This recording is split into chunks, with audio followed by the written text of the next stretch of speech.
ದಸರಾ ಮಹೋತ್ಸವ ಮೈಸೂರು ಸಿಟಿಯಲ್ಲಿ ಅಕ್ಟೋಬರ್ 3ನೇ ತಾರೀಕಿನಿಂದ 12ನೇ ತಾರೀಕಿನವರೆಗೂ ಇರುತ್ತೆ. ನಮ್ಮ ಪೊಲೀಸ್ ಬಂದೋಬಸ್ತ್ ವ್ಯವಸ್ಥೆಯಲ್ಲಿ ನಾವು ಇದನ್ನು 2 ಹಂತವಾಗಿ ಮಾಡಿಕೊಂಡಿದ್ದೀವಿ. First phase and second phase ಅಂತ ಹೇಳಿ. ಫಸ್ಟ್ ಫೇಸಿಗೆ ಏನೇನು ಕಾರ್ಯಕ್ರಮಗಳು ನಡೆಯುತ್ತೆ, ನಮ್ಮ ಸಿಟಿಲಿ ಸುಮಾರು 45 ಪ್ಲೇಸಸಲ್ಲಿ ಹಲವಾರು ಕಾರ್ಯಕ್ರಮಗಳನ್ನು ಇಟ್ಕೊಂಡಿದ್ದಾರೆ. ಆಹಾರ ಮೇಳ ಇರ್ಬೋದು, ರೈತ ದಸರಾ ಇರ್ಬೋದು, ಬುಕ್ ಫೇರ್ ಇರ್ಬೋದು, ಮತ್ತು ಪ್ಯಾಲೇಸಲ್ಲಿ ನಡೆಯುವಂಥ ಸಾಂಸ್ಕೃತಿಕ ಕಾರ್ಯಕ್ರಮ, ಇದೆಲ್ಲ ಫಸ್ಟ್ ಫೇಸಲ್ಲಿ ನಮಗೆ 11 ಜನ ಎಸ್ ಪಿಸ್, ಅಂದರೆ ಎಸ್ ಪಿ ಮತ್ತು ಎಡಿಷ್ನಲ್ ಎಸ್ ಪಿ ಸೇರಿಬಿಟ್ಟು 11 ಜನ ಇರ್ತಾರೆ.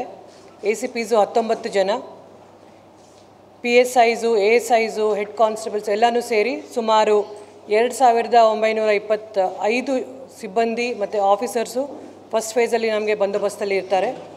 ಸೆಕೆಂಡ್ ಫೇಸು ನಾವು 9ನೇ ತಾರೀಕಿಂದ ಇಟ್ಕೊಂಡಿದ್ದೀವಿ. ಮೇನ್ಲಿ ಸೆಕೆಂಡ್ ಫೇಸಲ್ಲಿ ಪ್ಯಾಲೇಸಲ್ಲಿ ನಡೆಯುವ ಜಂಬೂ ಸವಾರಿ ಹಾಗೂ ಬನ್ನಿ ಮಂಟಪದಲ್ಲಿ ನಡೆಯುವ ಪಂಜಿನ ಕವಾಯತ್ತು 2. ಆ ಹಂತಕ್ಕೆ ಡಿಫ್ರೆಂಟ್ ಸೆಟ್ ಆಫ್ ಆಫೀಸರ್ಸ್ ಬರ್ತಾರೆ. ಅದರಲ್ಲಿ 2 DIG ರ್ಯಾಂಕ್ ಆಫೀಸರ್ಸ್ ಇದ್ದಾರೆ. ಎಡಿಷ್ನಲ್ ಎಸ್ ಪಿಸು ಏನು ಮೊದಲನೇ ಹಂತದಲ್ಲಿ ಬಂದಿರ್ತಾರೆ ಅವರೆಲ್ಲರೂ ಸೇರಿ ಸುಮಾರು 4928 ಜನ ಈ ಬಂದೋಬಸ್ತ್ ವ್ಯವಸ್ಥೆಯಲ್ಲಿ ಆಫೀಸರ್ಸ್ ಇರ್ತಾರೆ. ಅಪಾರ್ಟ್ ಫ್ರಮ್ ಸಿಟಿಲಿ ಪೊಲೀಸ್ ಬಂದೋಬಸ್ತ್ ಎಲ್ಲೆಲ್ಲಿ ಫಂಕ್ಷನ್ ಆಗುತ್ತೆ ಅದು ಬಿಟ್ಬಿಟ್ಟು ಬೇರೆ ಕಡೆ ಎಲ್ಲ ಲೈಟಿಂಗ್ಸ್ ಅರೇಂಜ್ಮೆಂಟ್ ಇರೋದ್ರಿಂದ ಎಲ್ಲ ಸರ್ಕಲಲ್ಲೂ ಸಹ ನಾವು ಪೊಲೀಸ್ ಬಂದೋಬಸ್ತನ್ನು ಮಾಡ್ಕೊಂಡಿದ್ದೀವಿ. ಸಿಬ್ಬಂದಿ ಇರ್ತಾರೆ. ಹೆಲ್ಪ್ ಸೆಂಟರ್ಸ್ನ ಇಟ್ಟಿದ್ದೀವಿ. ವಾಚ್ ಟವರ್ಸ್ ಹಾಕಿದ್ದೀವಿ. ಹಲವಾರು ಕಡೆ CCTV ಕ್ಯಾಮ್ರಾಗಳನ್ನು ಅಳವಡಿಸಿದ್ದೀವಿ. ಮೇನ್ ಫಂಕ್ಷನ್ಸ್ ಎಲ್ಲಿ ಜನಸಂದಣಿ ಜಾಸ್ತಿ ಇರುತ್ತೆ ಅಲ್ಲೂ ಸಹ ನಾವು ಪೊಲೀಸ್ ಬಂದೋಬಸ್ತನ್ನು ಮಾಡ್ಕೊಂಡಿದ್ದೀವಿ.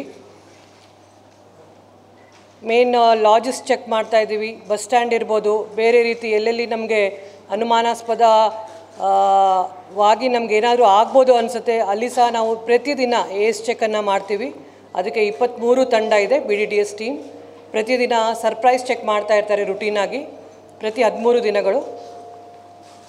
ಇದನ್ನು ಬಿಟ್ಟು ನಮಗೆ ಟ್ರಾಫಿಕ್ದು ಹೇಳಬೇಕು ಅಂತಂದರೆ ಈ ಸಲ ಸ್ವಲ್ಪ ಟ್ರಾಫಿಕ್ದಲ್ಲಿ ಸ್ವಲ್ಪ ಚೇಂಜಸ್ ಮಾಡಿರೋದ್ರಿಂದ ಕೆಲವು ರೋಡ್ಗಳನ್ನು ನಾವು ಫ್ರೀ ಟ್ರಾಫಿಕ್ ಝೋನ್ ಮಾಡಿದ್ದೀವಿ. ಅರಮನೆ ಸುತ್ತಲೂ ಇರ್ಬೋದು, ದೇವರಾಜ ಅರಸ್ ರೋಡ್, 1-2 ಪ್ರಮುಖವಾದ ಲೇನನ್ನು ನಾವು ರೋಡನ್ನು ನೋ ಟ್ರಾಫಿಕ್ ಝೋನ್ ಅಂತ ಮಾಡಿದ್ದೀವಿ. ಅದಕ್ಕೆ ಅನುಗುಣವಾಗಿ ಟ್ರಾಫಿಕ್ಕನ್ನು ಡೈವರ್ಟ್ ಮಾಡಿದ್ದೀವಿ.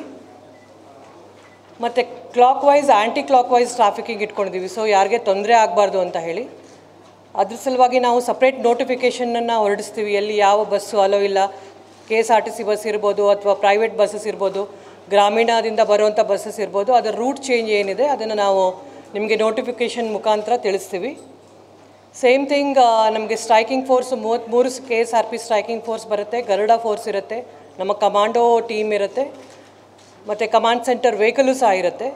ಸೊ ಯಾವುದೇ ರೀತಿ ಸಾರ್ವಜನಿಕರಿಗೆ ಅಡಚಣೆ ಆಗಲಾರ್ದೆ ಟ್ರಾಫಿಕ್ ಆಗಲಿ ಬೇರೆ ರುಟೀನ್ ಪ್ರೇಕ್ಷಕರು ಬರೋದಕ್ಕೆ ಆಗಲಿ ಯಾವುದೇ ತೊಂದರೆ ಆಗಬಾರ್ದು ಅಂತ ಹೇಳಿ ಸಂಪೂರ್ಣವಾಗಿ ನಾವು ಪೊಲೀಸ್ ಬಂದೋಬಸ್ತ್ ವ್ಯವಸ್ಥೆನ ಮಾಡ್ಕೊಂಡಿದ್ದೀವಿ.